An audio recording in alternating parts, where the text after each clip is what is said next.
You meet someone new, a handshake, a name, maybe a nod across a room. It takes your brain about 1/10 of a second to decide something about them. Not their job, not their politics, not what they had for breakfast. Something older than any of that. Something your conscious mind never even gets a vote on. Your brain decides whether they seem safe or trustworthy. You just find out what it decided. Psychologist Alexander Todorov ran a series of experiments where he showed people photographs of unfamiliar faces for just 100 milliseconds, barely enough time to blink. And still, people confidently rated those strangers on traits like trustworthiness and competence. Give them longer to look, a full second, 2 seconds, and the ratings barely changed. Whatever first impression you're going to form of a new face, you've basically already formed it before your brain finishes processing the rest of the room. That should make you a little uncomfortable, because it means your first impression isn't really a decision, it's a reflex. So where does that reflex come from? Here's the strange part.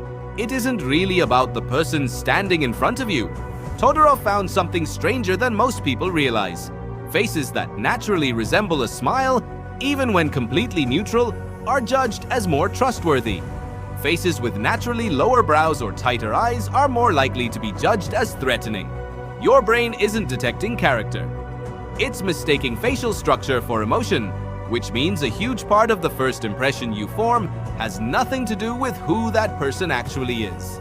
Think about what that means for your last job interview, your last first date, the stranger who sat down next to you on the train. You built an entire opinion in a fraction of a second based largely on the way someone's face happened to be built. Why would evolution wire you this way? Imagine walking through a forest 30,000 years ago and suddenly seeing someone you didn't recognize. You didn't have 20 minutes to analyze their personality. You had seconds, maybe less. For most of human history, meeting a stranger wasn't a small social moment. It was a survival event.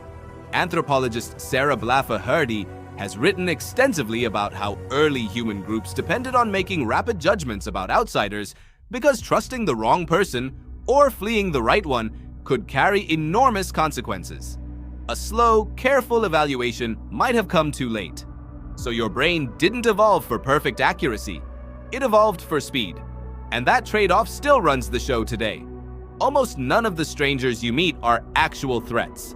The person standing behind you in line at the coffee shop isn't a rival from another tribe. But your nervous system doesn't know that. It's still asking the same ancient question. Safe or not safe? Approach or avoid? Fight, flee, or shake hands? But here's where everything gets confusing, because your brain isn't always wrong. In the 1990s, psychologist Nalini Ambady ran an experiment that became one of the most influential studies in social psychology. She showed people silent video clips of college professors teaching. No sound, just a few seconds of body language and facial expressions. Then she asked viewers to rate the professors on things like warmth, confidence, and competence. Now think about this. Complete strangers watched only a few silent seconds. The professor's own students spent months in their classrooms, yet the stranger's impressions closely matched the evaluations those students gave after an entire semester. Ambady called this thin slicing, the idea that your brain can extract a surprising amount of useful information from a tiny slice of behavior, often without you even realizing it's happening. So here's the uncomfortable question. If your snap judgments can sometimes be this accurate, why do they also get things so spectacularly wrong? Here's the catch. Thin slicing isn't magic. It doesn't reveal who someone is. It reveals the signal they're sending. Sometimes that signal reflects reality. Sometimes it reflects anxiety. Sometimes it reflects confidence without competence. Sometimes it's nothing more than exhaustion after a long day. And sometimes it's simply the shape of someone's face. Your brain isn't lying to you. It's making the fastest prediction it can with almost no information. Now turn the mirror around. Everything you've just learned about judging strangers are doing to you. Right now, in every room you walk into. Someone is deciding, within a fraction of a second, whether your face seems trustworthy. Someone is thin slicing your posture, your tone of voice, your eye contact, And those first impressions may quietly shape how they treat you for the rest of the conversation, maybe even the rest of the relationship. You never chose your resting expression. You never chose the shape of your brow or the natural corners of your mouth. And yet, those features begin speaking long before you do. According to psychologist Amy Cuddy's research on first impressions, 2 questions dominate almost every new encounter. Can I trust you? Can you actually do what you claim? Everything else tends to build on those 2 answers. So what do you do with all of this? You can't switch off millions of years of evolution. Your brain is going to keep making split-second judgments about every new person you meet.